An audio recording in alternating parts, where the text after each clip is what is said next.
what is your personal opinion on Bollywood facing a creative recession?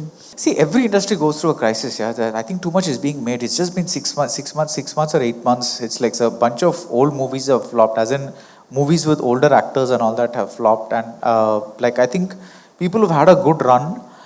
See, Lal Singh Chadda is a product of pre-pandemic. Had it been released before the pandemic, it would have opened much higher.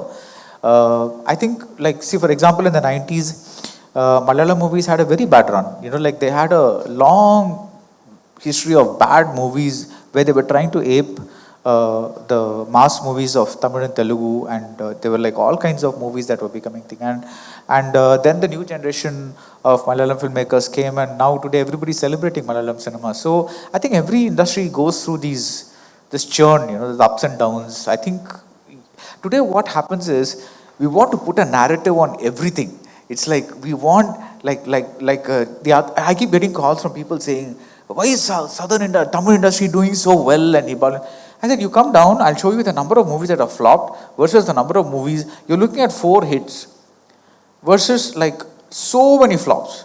Like there are so many movies that have come to theaters since the thing opened and have flopped. And we are only hearing about Vikram, Tiruchitrambalam, Ponniyin Selvan, etc., and we're kind of thinking about that. But how many movies have disappointed or have been flops? We don't hear about that. So it's like we like to construct instant narratives, whereas trends actually reveal themselves over time. See, for example, if you look at a great phase in Hollywood, which was the 1970s, it didn't happen with just one movie. It happened because an entire generation of 50s born filmmakers went and saw French New Wave films in the 60s and all these foreign films like Rashomon and Kurosawa and all that. And they were like, they went away from the American studio model of filmmaking and incorporated all these new techniques into their films, which is why we got Hal Ashby and Coppola and Spielberg and Scorsese and all these people, doing that kind of, Robert Altman doing that kind of films. Now, this didn't happen overnight. It happened over a period of time. So now everything, because they want to write a news story, they actually call you and say, Kantara is a big hit. Is Bollywood dead?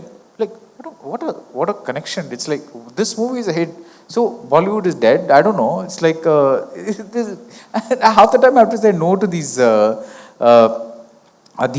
interviews because the logic is so lopsided.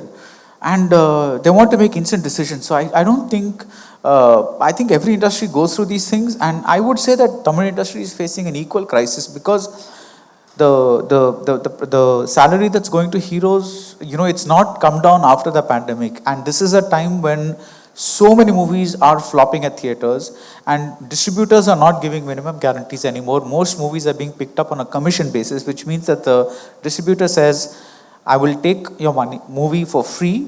Whatever I will get through the theaters, I will take X% and give you the rest of it. Which means that if the movie makes 1 rupee, the distributor takes 30 paisa and gives you 70 paisa. So it is upon the movie to prove itself.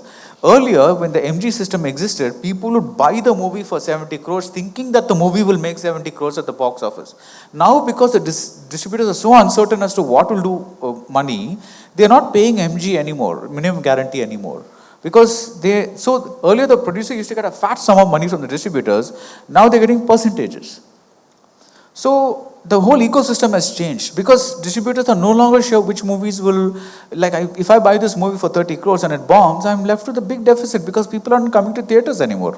So, every industry is going through its own kind of crisis. It's just that because Bollywood has been dominant in so many ways and, because people, after that whole Sushant Singh Rajput thing, and everybody, I always laugh when I hear about terms like nepotism because if you go to the Telugu film industry, you won't have a place to hide. It's just like that industry is built on nepotism. It's like, everybody talks as if Bollywood is the king of nepotism or whatever it is. I'm like, please come to Hyderabad and just spend 3 days there and learn about the family trees. You'll find that maybe 2 actors, Vijay Deverakonda and Nani or something like that, have made it on their own. The rest are all some distant cousins, sons, something. So that's what it is.